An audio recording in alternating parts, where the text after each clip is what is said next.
¿A dónde vamos y qué queremos?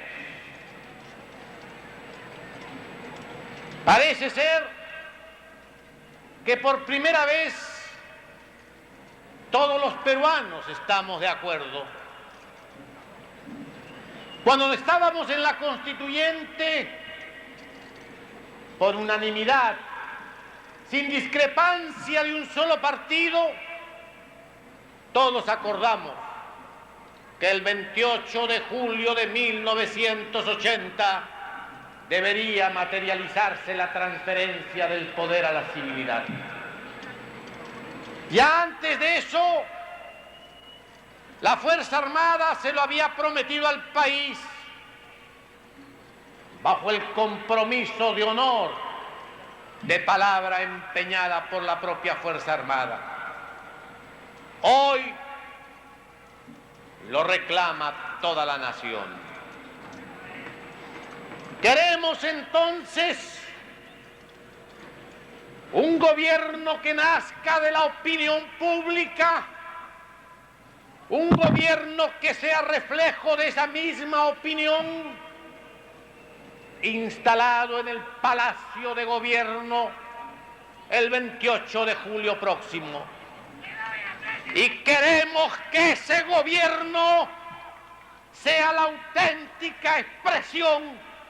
de la voluntad de un pueblo que no está dispuesto a ser burlado ni a ser engañado.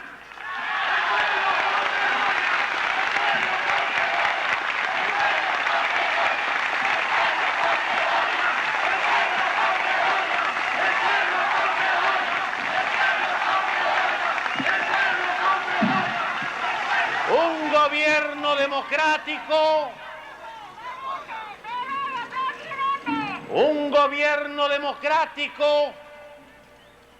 que nazca de la voluntad popular, que refleje la opinión pública, pero una opinión pública libremente expresada, una opinión pública pluralista, donde cada hombre no tenga el temor de exponer su propio criterio ante otros hombres ni ante el poder. Un gobierno nacido de la pluralidad de ideas y pensamientos concordados por la voluntad de las gentes. Un gobierno donde cada uno pueda expresarse con libertad y sin temor, porque el mismo gobierno estará interesado en conocer la opinión de todos, porque cuanto más conozca esa opinión, más ilustrada y más certera será su decisión.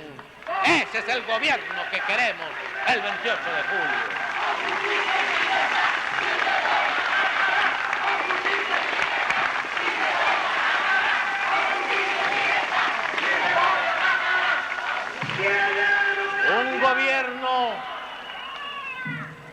Un gobierno que sea el reflejo de una sociedad plural, no monocorde, no parametrada, donde los hombres podamos expresar las ideas más simples que los hombres del Perú tenemos como asiento fundamental de nuestro propio espíritu. Nosotros los peruanos somos hombres pacíficos, amantes de la libertad, porque vemos en la libertad el verdadero asiento de la dignidad humana. Somos un pueblo que piensa que la familia es la base misma de la sociedad. Creemos que el municipio es la mejor expresión del gobierno local cuando nace del voto y de la decisión de los gobernados. Vemos al Perú como una república orgánica, coherente, unitaria, unida, y vemos a la comunidad de las naciones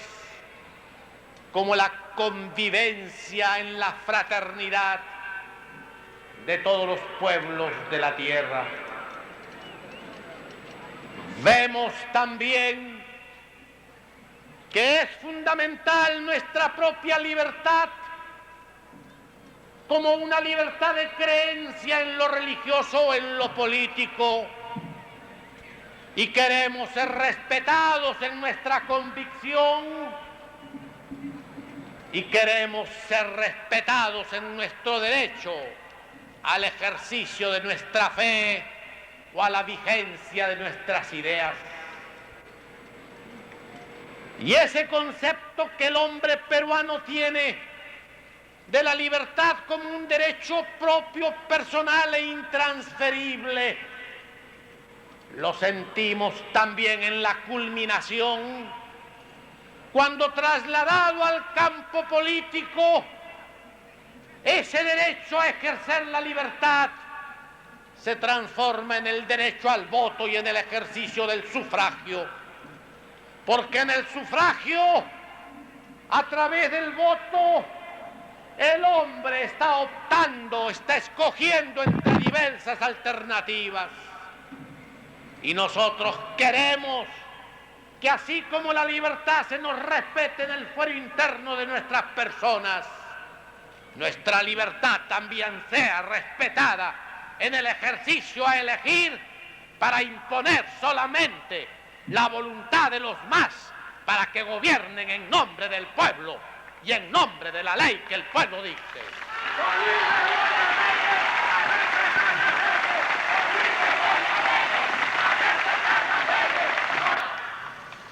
Pero para que el hombre, entre esa libertad de su conciencia que le permite tomar fe religiosa o credo político, y ese derecho a participar en el destino de su pueblo, ejercitando su libertad de sufragio, pueda tener realmente una actitud coherente, responsable, es necesario que otras libertades se abran en abanico. La libertad de palabra, la libertad de reunión, la libertad de prensa, la libertad de asociarse. Porque si tenemos simplemente una conciencia privada libremente respetada y se nos conduce después como ganado a la decisión nacional a través del voto, sin haber sido ilustrados mediante el ejercicio de la libertad de prensa y de palabra, mediante el derecho de asociarnos en partidos políticos como en sindicatos, mediante el derecho de asociarnos, realmente llegamos al ejercicio de la libertad más grande, que es la de la decisión a través del sufragio, sin una ilustración coherente y suficiente, sin un criterio debidamente formado,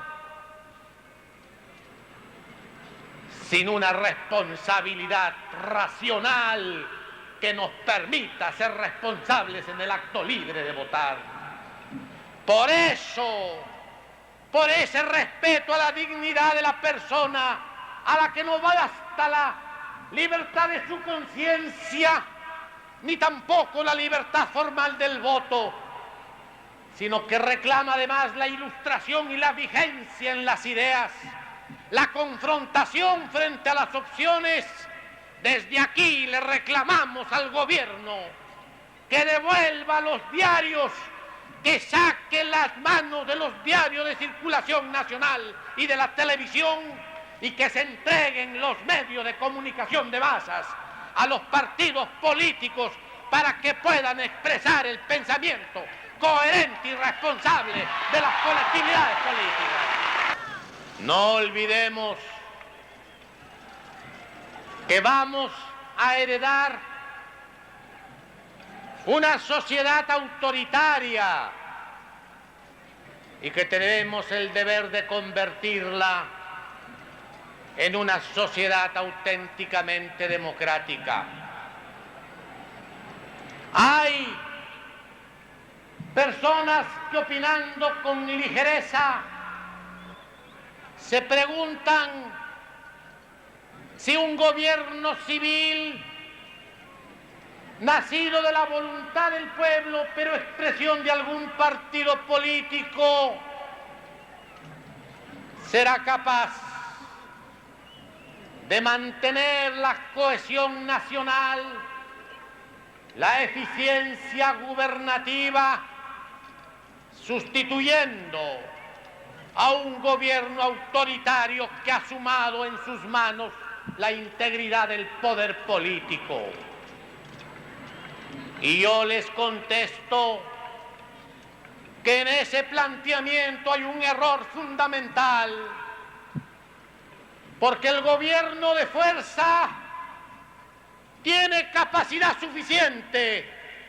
para acallar o para silenciar los problemas, pero no tiene fuerza para enfrentar su solución. Y no la tiene porque le faltan las dos condiciones fundamentales: tener el respaldo, el aval, la fianza que da una opinión pública que se sitúa atrás del gobierno mismo. Y le falta además el título legítimo de juridicidad, en cuya virtud solo el pueblo es depositario de la soberanía, solo el poder que nace y emana del pueblo es el poder lícito, y solo los hombres que elija el poder y que elige el pueblo soberano pueden gobernar auténticamente a los pueblos libres.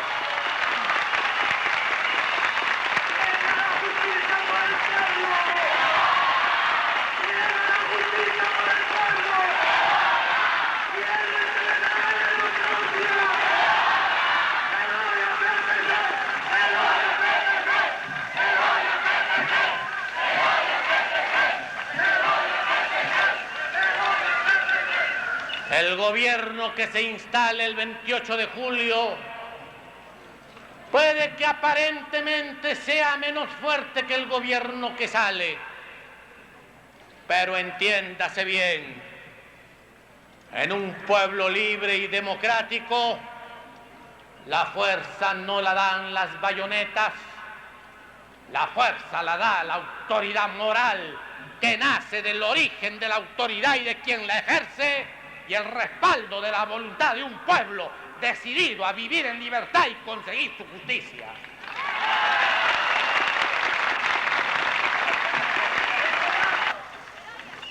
No bastará, por cierto, alcanzar el poder. Tendremos que desarrollar un esfuerzo muy grande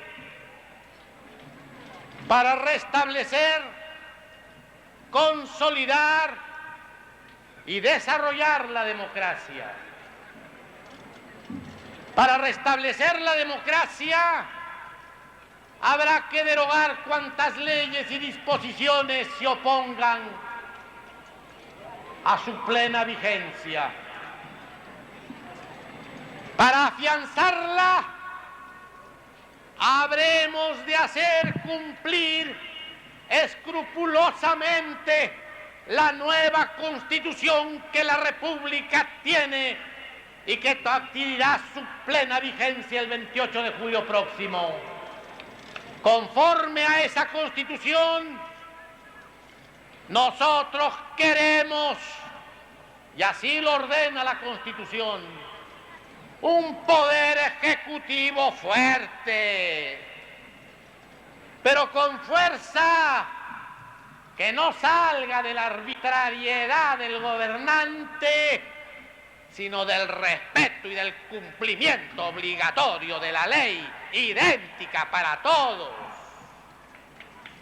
Un gobierno fuerte que sea capaz de enfrentarse a los excesos de un parlamento que obstruccione, que impida el normal funcionamiento de las instituciones del gobierno. y que tenga por eso, como ya lo tiene en la nueva Constitución, el derecho de disolver la Cámara si es que por repetidas veces censura a los ministros. Un poder ejecutivo capaz de planificar el desarrollo nacional y su economía sin formas compulsivas ni centralizadas, pero sentando los grandes lineamientos de un desarrollo que ponga término a la miseria en que el Perú se debate en la época actual.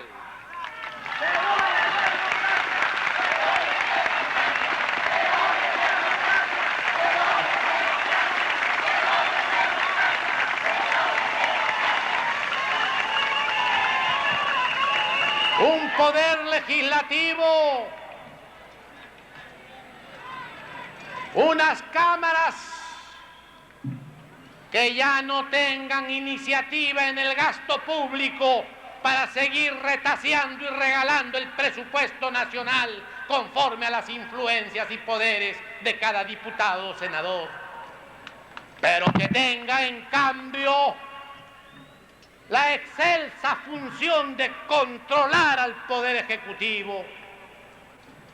y la más excelsa aún, de dictar la ley que gobierna a los hombres, pero que no se exceda de su atribución, que trabaje estudiando a fondo las leyes antes de dictarlas, sin ceder a la fácil tentación de los discursos que impresionan las galerías en el equívoco error de considerar que el Parlamento es el primer poder del Estado en una república que no sea de régimen parlamentario. Y junto a ese poder ejecutivo fuerte por el brazo de la ley, a ese legislativo fiscalizador, un poder judicial respetado por respetable, pero no con jueces viciosos ni coimeros, no con hombres que regalan la justicia o la ponen en pública subasta. Un poder judicial autónomo, libre para su gasto, sin tener que hacer estaciones de viacrucis ante los políticos para el ascenso, con capacidad incluso de declarar inconstitucional por vía de excepción cuando tome conocimiento de una ley que intenta aplicarse y que no está ajustada a la Constitución. Y un Consejo Nacional de la Magistratura que vigile que las leyes se ajusten a la Constitución y que sea el refugio fundamental del amparo a los hombres que sufren persecución por razón de sus ideas. Esto es lo que nosotros queremos, un equilibrio compensado de poderes, no una distribución de poderes, sino un poder limitado, un poder en cuya virtud cada sector del gobierno, compensando y equilibrando sus funciones, realice una acción coherente en bien del país y no se vuelvan a presentar los espectáculos de un poder ejecutivo timorato e indeciso, ni de un parlamento avasallante, ni de un poder judicial claudicante, sino una república democrática con poderes del Estado que hagan honor a la Constitución de la República.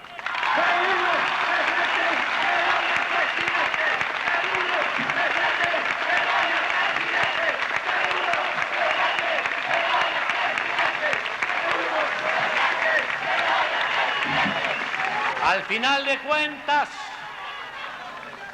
lo único que pedimos es volver a ser un Estado de Derecho, un Estado en el que la ley impere y no la voluntad o el capricho de los hombres, mucho menos aún la arbitrariedad de los poderosos.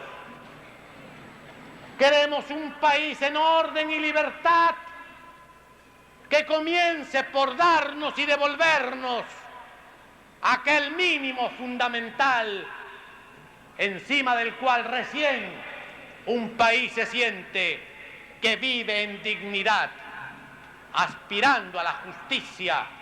pero viviendo en libertad. Queremos finalmente un gobierno que desarrolle instituciones fundamentales